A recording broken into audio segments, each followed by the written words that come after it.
귀한 청년들 찬양을 감사드리며 하나님께 다시 한번 영광의 박수 올려드리겠습니다. 감사합니다. 자, 오늘 이 시간에 우리에게 주신 하나님 말씀을 함께 찾아서 받들어 읽겠습니다. 사도행전 27장 1절로 8절의 말씀입니다. 함께 받들어 읽겠습니다.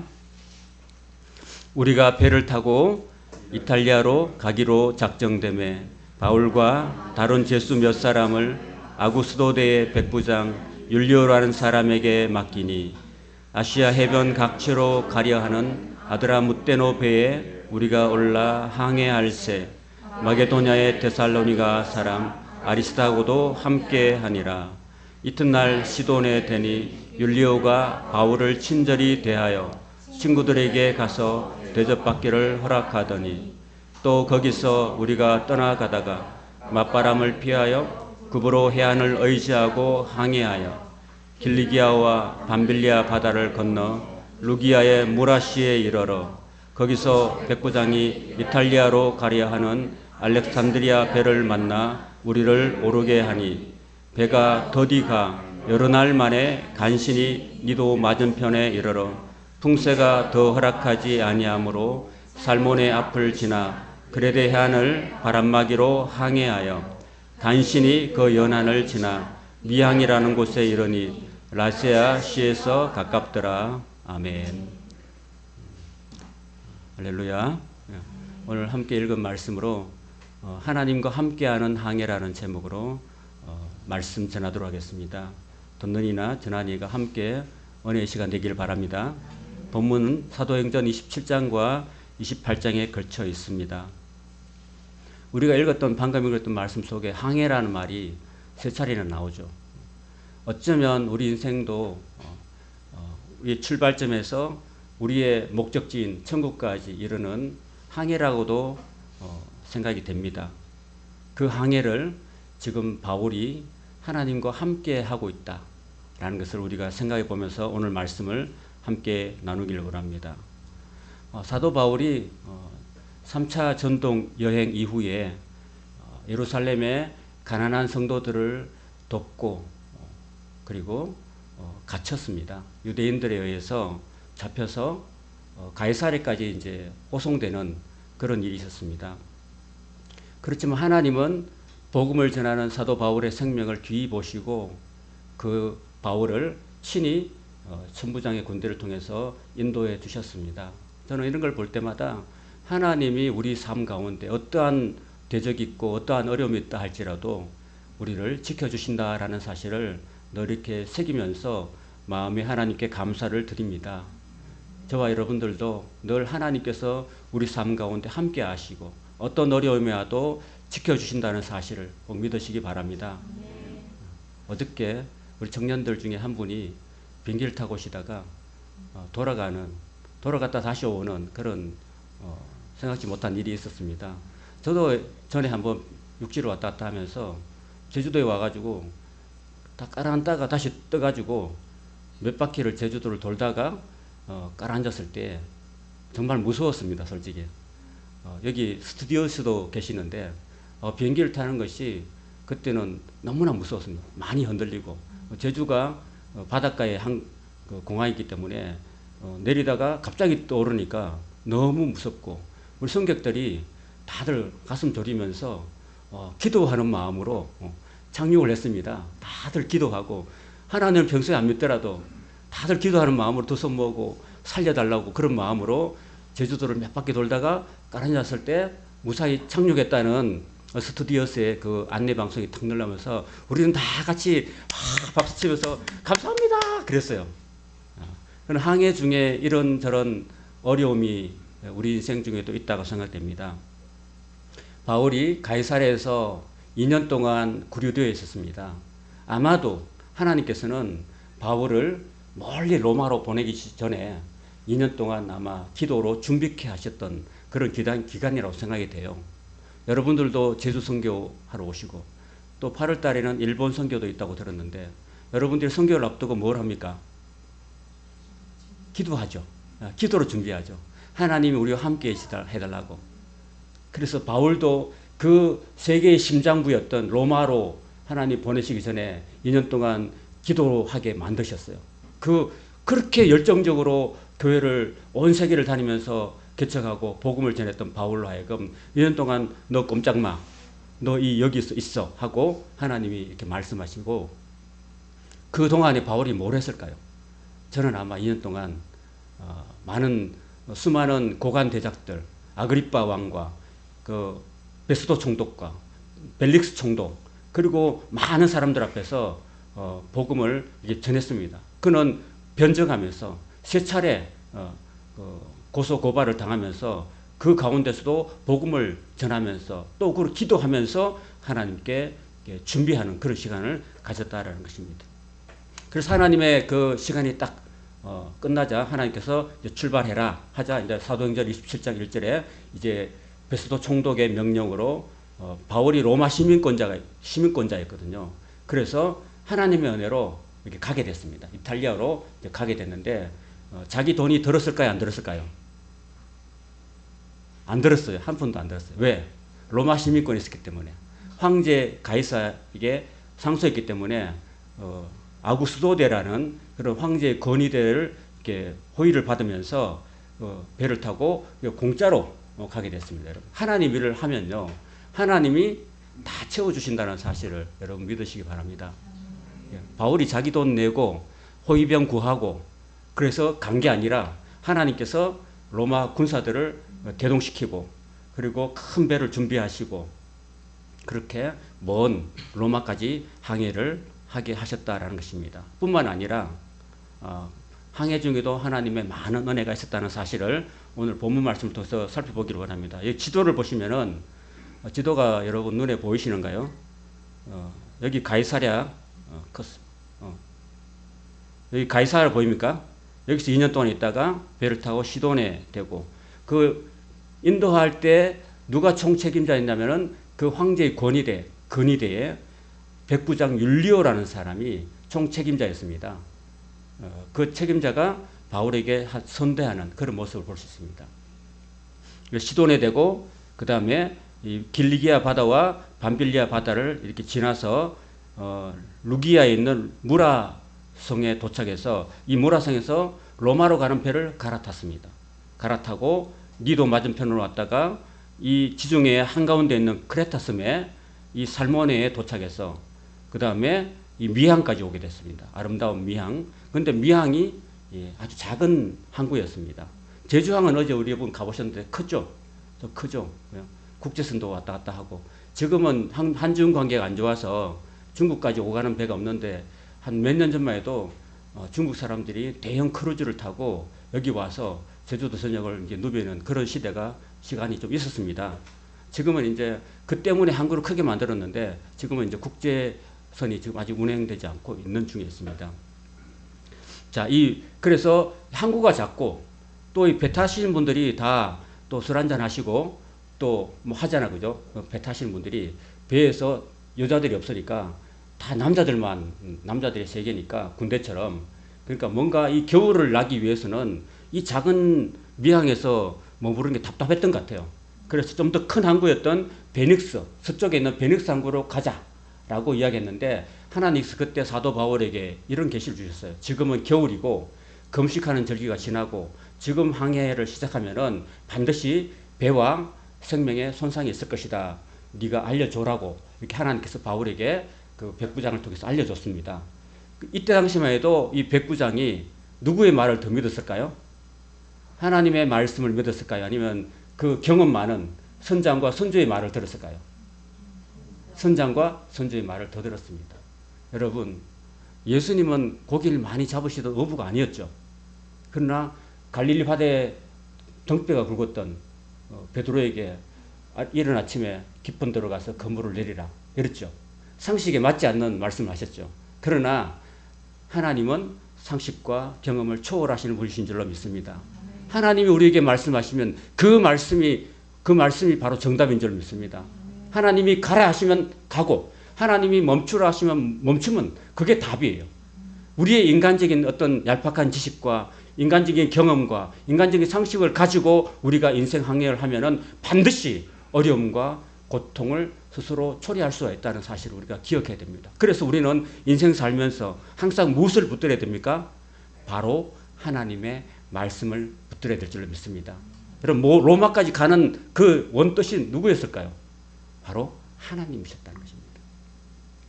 그래서 이제 폭풍을 스스로 초래했고, 그래서 멜리데스에 도착해서 여기서 겨울을 나고 로마까지 가게 되는 일정을 제가 간단하게 설명드리고, 이제 다시 한번 돌아와서 이 항해의 목적이 무엇일까요, 여러분? 하나님께서 바울을 통해서 항해시킨 목적이 뭘까요? 바로 로마에 사는 영혼을 구원하시려는 하나님의 그 사랑에 있었다는 것입니다, 여러분. 여러분, 하나님께서 저 높고 높은, 우리가 아까 찬송가 304장 불렀잖아요. 그 크신 하나님의 사랑. 저 높고 높은 별을 넘어서 이 낮고 낮은 땅 위에 그 아들을 이 땅에 보내신 이유가 무엇일까요, 여러분? 바로 우리 죄로 말미암아서 영원히 죽을 수밖에 없는 우리 인간들을, 죄인들을 사랑하셔서 아들을 대신 보내주셔서 십자가에서 몸짓고 피 흘려서 우리의 모든 죄를 사하시고 누구든지 그 아들을 믿는 자마다 멸망하지 않고 영생을 얻게 하시려는 바로 하나님의 사랑인 줄 믿습니다. 하나님께서는 바울을 통해서 바로 로마에 있는 아직 복음을 받아들이지 못하는 그 세계의 심장부라 할 수 있는 로마에 수많은 사람들이 살고 있었는데 그곳에 하나님께서 바울을 보내시려고 하시는 그런 계획을 갖고 있었다라는 것입니다. 사도행전 23장 11절에 보시면 이렇게 말씀하십니다. 그날 밤에 주께서 바울 곁에 서서 이러시되 담대하라. 네가 예루살렘에서 나의 일을 증언한 것 같이 로마에서도 증언하여라 하리라. 이렇게 하셨습니다. 예루살렘에서 복음을 전하다가 잡혔잖아요. 그 잡힌 바울이 그렇게 무서워하고 두려워할 때 담대하라. 두려워하지 말라. 내가 예루살렘에서 네가 나를 증언한 것처럼 내가 너를 로마까지 보내주겠다. 담대해라. 내가 너와 함께 하겠다라고 주님께서 말씀해 주셨습니다. 그래서 결국은 로마까지 가게 되는 거죠, 여러분. 우리가 이 땅에 예수님을 알고 예수님을 믿고 예수님을 사랑하는 삶은 우리가 나만 믿고 나만 구원받아서는 안 되는 거죠. 그래서 우리는 우리가 받은 이 복음을, 우리가 받은 하나님의 사랑을 우리는 물 건너서 저 대오대양 건너서 온 세계로 다 전해주고 배를 타고 가든지 비행기를 타고 가든지 우리는 가서 예수님의 사랑을 전해줘야 될 줄로 믿습니다. 그것이 우리의 인생의 가장 큰 목적인 것입니다, 여러분. 두 번째는 항해 중에도 하나님의 도우심이 함께 하셨다는 것입니다. 우리가 인생에 걸어갈 때 하나님의 도우심이 없으면 우리가 살아갈 수가 없는 거죠, 여러분. 제가 제주도에 여기 와서 2015년도에 개척했는데 여러분, 개척교회 하면서 어떻게 했을까요? 저는 제주도에 아무도 아는 사람도 없었고 친척도 없었고 친구도 없었는데 여기 와서 맨 땅에 헤딩하듯이 이렇게 교회를 세웠는데 누가 도와주셨을까요? 바로 하나님께서 도와주셨습니다. 여러분, 엘리야가 3년 반 동안의 가뭄에 있었을 때 누가 엘리야를 먹였습니까? 하나님께서 까마귀를 통해서 먹이셨잖아요, 그죠? 또 하나님께서 사렙다 과부를 통해서 엘리야를 먹이셨잖아요, 그죠? 그것처럼 하나님께서 까마귀를 통해서 우리를 먹여주셨고 사렙다 과부를 통해서 이 교회를 유지시켜 주셨고 여러분들을 보내셔가지고 선교하게 하시고 전도하게 하시고 그래서 지금도 아직도 비록 작은 교회지만 여기까지 하나님이 인도해 주셨다는 사실입니다, 여러분. 그래서 저는 어제 우리 청년들과 또 청년 담당 목사님과 만나서 차를 한잔하면서 3일교회는 참 청년들이 10,000명이나 나오고 우리는 10명도 채 안 되는데 그래도 저는 개척교회를 하면서 작지만 하나님이 도우시는 그런 피부로 느낄 수 있는 은혜를 받았기 때문에 저는 행복합니다라고 그 목사님께 말씀을 드렸습니다. 하나님께서는 이 항해 중에 백부장을 통해서 아구스도대의 그 백부장 율리오를 통해서 바울을 선대했습니다. 그리고 바울의 생명을 보호해 주셨고 훗날에 여기 사도행전과 로마서에는 기록되어 있지 않지만 훗날에 그 야사에 보면은 그 율리오라는 사람이 황제에게 네로 황제에게 잘 이야기해가지고 바울이 무죄로 방면될 수 있도록 그렇게 해주는데 큰 역할을 했다고 합니다. 이런 하나님의 도우시는 은혜가 항해 중에 있었다는 사실인 것입니다. 3절에 보시면 이튿날 시돈에 되니 율리오가 바울을 친절히 대하여 친구들에게 가서 대접받기를 허락했다라는 것입니다. 그러니까 우리 인생에 뭔가 누군가 도와주는 사람이 있는 거예요, 여러분. 나 혼자 절대로 외롭지 않아요. 내가 하나님 뜻을 붙잡고 하나님 말씀대로 가면은 누군가 하나님께서 나를 도와주고 나한테 잘해주고 나한테 친절히 대해주고 나를 후원해주고 나를 위해서 기도해주는 누군가를 하나님이 붙여주신다는 사실입니다, 여러분. 할렐루야. 그래서 이 율리아를 통해서 최고 책임자를 통해서 바울을 이렇게 선대했다는 겁니다. 바울이 친구들이 가서 대접받을 수 있도록 해줬다는 겁니다. 그리고 나중에 27장 42절부터 보면은 군인들이 그 파손된 배에 그 유라굴라라는 광풍에 파손된 배들이 이렇게 있어가지고 죄수가 이제 육지에 가까워지니까 도망가려고 했어요. 그러니까 죄수들이 군인들이 다 죄수를 죽여야 됩니다. 그냥 놔두면 우리가 책임져야 됩니다. 라고 했을 때 누가 바울을 도와줬을까요? 바로 백부장 율리오가 바울을 구원하려 하여서 그들의 뜻을 막고 죽이려 하는 뜻을 막고 헤엄칠 줄 아는 사람들 명해서 물에 떼어내려서 먼저 육지에 나가게 하고 나머지 사람들은 다 배에 있는 널빤지나 통나무나 이런 걸 붙들고 나가라 이렇게 한 것입니다. 그래서 바울의 목숨을 구해준 겁니다, 여러분. 이렇게 우리가 항해 중에 하나님은 우리를 도우시는 그런 율리오를 우리에게 붙여주신다는 사실을 기억하시기 바랍니다. 하나님은 좋으신 하나님이십니다, 여러분. 저와 여러분이 각자의 인생 항로를 걸어갈 때 하나님 반드시 여러분을 사랑하시고 여러분이 하나님과 늘 함께 하신다. 여러분을 도와주시는 그런 반드시 도우미를 반드시 붙여주신다는 사실을 여러분 눈을 잘 뜨고 살펴보시기 바랍니다. 누군가 여러분을 위해서 기도해주고 누군가 여러분에게 후원해주고 누군가 여러분을 위해서 도와주고 친구가 되어주는 사람을 하나님이 반드시 붙여주신다는 사실을 기억하고 늘 감사하고 어려움 중에서 낙심하지 마시기를 바랍니다. 세 번째, 풍랑 가운데 구원하시는 하나님을 우리에게 보여주십니다. 물론 백부장을 통해서 바울을 선대하고 생명을 보호하시는 하나님의 은혜가 함께 하셨지만 그래도 그것뿐 아니라 하나님이 직접 또 도와주시는 은혜도 있었다는 것입니다. 사도행전 27장 21절에 보면 여러 사람이 오래 먹지 못하였으며 바울이 가운데 서서 말하되 여러분이요 내 말을 듣고 그에 대해서 떠나지 아니하여 이 타격과 손상을 면하였다면 좋을 뻔하였느니라. 내가 너희를 권하노니 이제는 안심하라. 너희 중에 아무도 생명에는 아무런 손상이 없겠고 오직 배뿐이니라. 내가 속한 바 곧 내가 섬기는 하나님의 사자가 어젯밤에 내 곁에 서서 말하되 바울아 두려워하지 말라. 네가 가이사 앞에 서야 하겠고 또 하나님께서 너와 함께 하는 항해하는 자를 다 내게 주셨다 하였으니 그 남은 사람들은 널조각 혹은 배물건에 의지하여 나가게 하니 마침내 사람들이 다 상륙하여 구조되었다고 말씀합니다. 그 풍랑, 그 유라굴라란 그 광풍이 불었을 때에 아마 14일 동안 햇빛도 별빛도 달빛도 없고 구원의 여망이 다 사라진 그런 상황이었습니다. 자, 그런 상황 속에 누가 정신 차렸을까요? 오직 한 사람, 바울만 정신 차리고 있습니다. 왜? 바울은 하나님과 늘 기도하고 교통하는 사람이었으니까. 여러분의 인생 중에서 혹 내가 원치 않는 인생의 유라굴라라는 광풍이 불 수도 있습니다. 자, 그럴 때 여러분은 어떻게 해야 됩니까? 정신 못 차리고 희망을 잃고 절망하고 낙심해야 됩니까? 아니면 그 상황 어떻게 해야 됩니까? 바울처럼 기도하고 하나님과 교제하면서 하나님의 음성을 듣는 귀가 열리기를 바랍니다. 자, 그러면은 하나님께서 말씀하신 거예요. 바울아, 내가 너와 함께 항해하는 모든 사람을 다 내게 주었다. 다 그들이 하나도 머리카락 하나도 상하지 않을 것이다 라고 하나님의 사자가 말씀하신 그 말씀을 들었을 때 다른 사람은 다 구원의 여망, 이제는 다 죽었다. 우리는 다 죽었다. 죽은 생명이야. 죽은 목숨이야 라고 했을 때도 그래도 말씀 붙들고 희망을 가진 사도 바울이 있었다는 겁니다. 그래서 그 바울이 그렇게 그 배에 있는 276명의 사람들을 다 하나님 말씀을 전하고 그들을 하여금 또 예수를 믿게 하는데 큰 역할을 했다라는 것입니다. 여러분. 자, 그 항해를 통해서 온 영혼을 구원하시는 하나님의 은혜가 그 항해 중에 있었다라는 것입니다. 사도행전 27장 35절에서 37절 보면은 그 배에 276명의 군인들과 죄수들이 다 탔는데 그 배가 바로 선상교회가 되었습니다, 여러분. 할렐루야.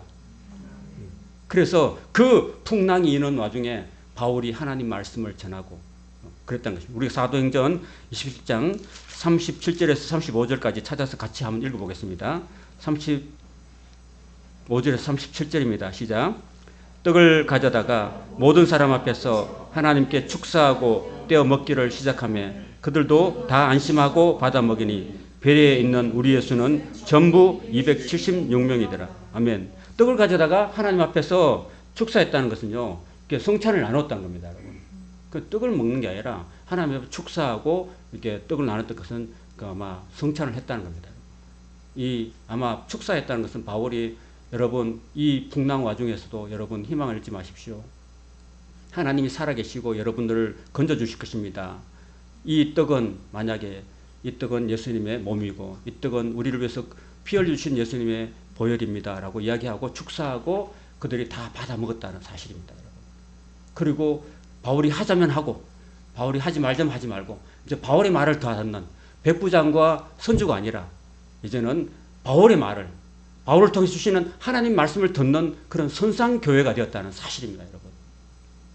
그리고 이제 드디어 28장에 보면은 이제 멜리데라는 섬에 이제 도착하게 됩니다. 도착하는데 그 도착하는 그 모습을 보면은 사도행전 28장 7절부터 10절까지 한번 같이 읽도록 하겠습니다. 시작. 이 섬에서 가장 높은 사람 버볼리오라 하는 이가 이 근처에 토지가 있는지라 그가 우리를 영접하여 사흘이나 친절히 머물게 하더니 버블리의 부친이 열병과 이질에 걸려 누워있거늘 바울이 들어가서 기도하고 그에게 안수하여 낫게 하며 이러므로 섬 가운데 다른 병든 사람들이 와서 고침을 받고 후한 예로 우리를 대접하고 떠날 때에 우리 쓸 것을 배에 실었더라. 할렐루야. 풍랑 가운데 이리저리 아드리아 바닷가를 헤매다가 그 드디어 도착한 작은 섬 몰타, 거기에 바울이 도착했는데 거기에서 겨울이었어요. 그때가 얼마나 춥겠어요, 여러분. 겨울에 여러분 바다에 한번 입수해 보면은 얼마나 괴로울까요, 그죠?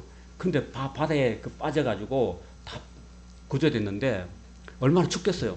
춥고 몸이 떨리고 기침 나오고 이렇게 할 때 그래도 하나님이 그래도 그 멜리데 섬에 사는 토인들에게 은혜를 주셔가지고 그 사람들이 다 나오니까 떨고 있는 그 사람들을 위해서 불을 피우겠다. 불을 피우겠는데 바울이 또 바울은 자기만 구하는 사람이 아니고 다른 사람들을 구하는 사람이기 때문에 가서 막 나뭇가지 막 꺾어 와가지고 이렇게 해가지고요 불을 피우는데 어떻게 됐어요? 나뭇가지에서 던지는데 가지 속에서 뜨거워가지고 독사가 나와가지고 이렇게 문 거예요. 바울을 물고 있는 거예요. 그럴 때 토인들은 어떻게 생각했습니까? 바울이 이렇게 독사가 물고 있는 모습을 보면서 야, 저 사람은 바다에서는 구원받았어도 죄인이구나. 공의가 살지 못하게 하는구나. 이제 독사에 물렸으니까 죽을 것이다. 라고 이제 기다리고 있는 거예요. 하나, 둘, 셋 하고 기다려도 바울이 안 죽어요. 안 죽고 또 물린 자리에 상하지도 않고 붙지도 않고 그 바울이 턱 들어서 독사를 불에 던져버리니까 바울이 멀쩡하거든요. 이런 기적이 일어나는 것입니다. 할렐루야. 여러분 마가복음 마지막 절에 보면 누구든지 저를 믿는 자에게는 독에 뭐라고 돼 있어요 거기요. 독사에 물려도 그 상하지 않고 그런 말 있잖아요, 그죠? 그렇잖아요. 예수 믿는 사람에게 하나님이 권능을 나타내 주신 겁니다. 바울에게 권능, 하나님이 권능을 주셔가지고 독에 무슨 독을 마실지라도 해를 보지 않는다는 그런 하나님 말씀이 그 역사하신 거예요, 여러분. 하나님이 바울과 함께 역사하셨던 겁니다, 여러분. 여러분이 제주 선교에 오셔가지고 여러분이 활동할 때 하나님이 여러분과 함께 역사하시고 나타나시고 권능으로 함께 하시면은 또 하나님의 이 복음이 더 넓게 확산되어 갈 줄 믿습니다. 여러분 앞으로도 일본 선교도 가실 분도 계실 텐데 더 많이 기도하시고 성령 충만한다면은 그 일본에 가서도 그런 놀라운 기적의 역사가 일본 사람들의 눈에 비춰질 줄로 믿습니다. 이 제주 사람들도 참 완악하거든요. 제주 사람들도 원래부터 우리나라에는 이 제주도가 유배지였잖아요. 제주도는 항상 이렇게 섬 지역이었고, 그리고 죄수들만 이렇게 건너오는 그런 땅이었고, 그리고 최근에는 육지와 이동하지 못하게 육지에 출륙하지 못하는 출륙 금지령을 내려가지고 항상 폐쇄되었던 이 섬입니다.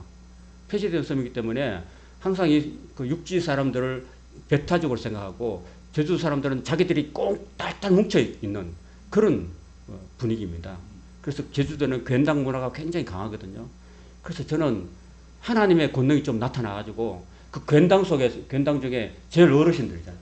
우리 어제 살아본 경로당에, 그 거립동 경로당에 약 55분이 오셨는데 그 어르신들이 대부분 이게 괜당 문화의 어르신들이거든요. 80세, 90세 되신 분들. 이런 분들이 어르신인데 이 어르신들 전도해야 돼요. 어르신들 전도해야지만이 그 밑에서 니들도 예수 믿어라. 니들도 교회 가라. 이렇게 되는 거거든요. 특별히 건입동은요. 어르신들이 굉장히 많이 살고 제주도 전역에 거쳐서 이 건입동이 가장 어르신들이 많이 사는 곳이고 또 경로당도 제일 큰 경로당 3개 중에서 한 군데입니다. 건입동 경로당, 사라본 경로당, 산지청 경로당 3개 있는데 3개 합치면 200명이 돼요. 200명이 넘습니다. 그 어른들이 굉장히 많아요. 이 어르신들에게 하나님의 권능이 나타나시도록 여러분 내년에도 오실 거죠. 계속해서 올 때 하나님의 권능이 나타나시도록 여러분이 내년에는 어디 교회 가실지 모르지만 그 가는 곳마다 그 어르신들이 또 괜당들이 하나님의 권능에 무너지고 와 하나님 살아계시는구나 하는 것을 볼 수 있도록 여러분이 많이 기도해 주시고 오시기를 바랍니다. 그래서 이 멜리드섬이 추운 겨울에 사도 바울이 보블리의 부친을 하나님의 이름으로 예수님의 이름으로 기도하고 안수해서 확 낫게 했습니다. 그리고 얼마나 하나님의 영광이 나타났겠습니까?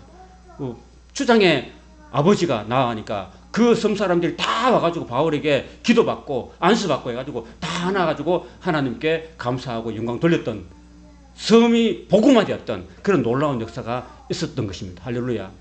하나님이 함께 하셨기 때문입니다. 여러분. 그리고 바울이 기도의 사람이었기 때문에 가능한 것입니다. 그리고 결국은 이제 궁극적인 목적지인 로마까지 무사히 도착할 수가 있었던 것입니다. 할렐루야. 그래서 그때 당시에 모든 길은 로마로 통한다는 말이 있었던 것처럼 이 세계의 심장부였습니다. 세계를 관할하는 로마 제국의 통치하에서 심장부인 수도, 우리나라 말하면 수도 서울에 복음이 들어간 겁니다. 수도 로마에 하나님께서 바울을 보내가지고 비록 죄수의 양손과 양발이 쇠사슬에 묶인 그런 죄수의 몸이었지만은 그리고 그 바울이 로마에서 자기 셋집에 가택연금된 그런 상태였지만은 그래도 하나님의 능력이 나타나고 복음이 선포되는 그곳에 수많은 사람들이 왔습니다. 와가지고 거기서 바울이 2년 동안 하나님의 복음을 전해서 하나님이 믿기로 작전된 영생학교 작전의 사람은 다 믿는 그런 역사가 나타났다는 것입니다. 그리고 사실 로마 오기 전에 어디에서 고린도에서 로마에 로마서를 보냈잖아요. 그죠? 미리 사전에 보냈습니다. 보내가지고 그들로 하여금 준비하게 만들고. 그래. 로마에도 보면 로마서 16장에 보면은 바울이 많은 사람들 언급하죠. 그죠? 많은 사람들 언급하면서 문안하라 그렇게 했잖아요. 그 로마에도 바울이 미리 심어놓은 사람들이 있었고 그들이 기도했고 바울이 가이사랴에서 2년 동안 기도했고 그래서 기도의 결과 그 로마의 심장부에 들어가서 하나님의 복음을 전해서 그 사람들로 하여금 믿게 하는 로마 복음의 역사가 시작되었다라는 것입니다. 여러분 이제 말씀을 정리합니다. 우리 인생 항례 중에서 하나님의 도우심과 은혜가 늘 함께 하시기를 소망합니다. 오늘 저와 여러분들도 제2, 제3, 제4의 사도 바울이 되어서 이 땅 제주와 그리고 일본과 대만과 온 세상에 하나님이 보내시는 땅 끝까지 가셔서 그들로 하여금 구원 얻게 하는데 쓰임받는 주님의 복음의 일꾼이 되셔서 하나님 나라를 확장하고 나로 하여금 내 작은 하나의 그 정성과 기도를 통해서 한 영혼이라도 구원받는다면 정말 하나님이 기뻐하실 줄로 믿습니다. 그러면 훗날 여러분이 이 땅에 다 살고 주님이 우리를 부르시는 그날 우리가 주님 앞에 서는 그날에 잘했다. 착하고 충성된 자와 정말 열심히 했다. 고생 많았다고 여러분을 따뜻하게 안아주시고 여러분에게 면류관을 씌워주시고 여러분에게 영원한 상급과 은혜를 베풀어 주실 줄로 믿습니다. 그런 인생이 되셔서 우리의 남은 인생 바울이 가이사랴 출발해서 로마까지 갔던 것처럼 우리 인생의 목적이 바로 복음 전하고 문 영혼을 구원시키는 그런 사역이 또 우리 삶이 되시기를 주님의 이름으로 축복합니다. 아멘.